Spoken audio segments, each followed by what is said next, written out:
Hey guys, and welcome back to this channel. In this video I'll be showing you guys how you can generate basically an AI effect on CapCut Mobile Pro. So go to your homepage and select expand, which is right here. Then you're going to select AI effects. Again, this is a pro feature, I did tell you this. Just going to select it. Then you're going to select a picture and you're going to enter prompts. I'm just going to leave it like this. You can also select the style you want here.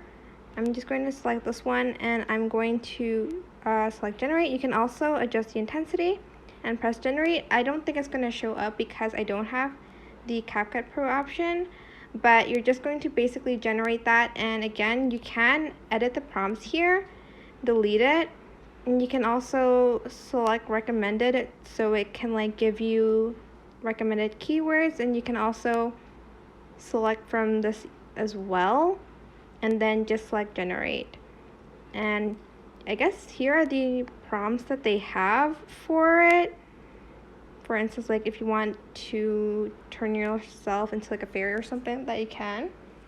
That's it. I hope this tutorial was helpful for you guys. Don't forget to like, comment, share. Also subscribe to this channel if you haven't done that already.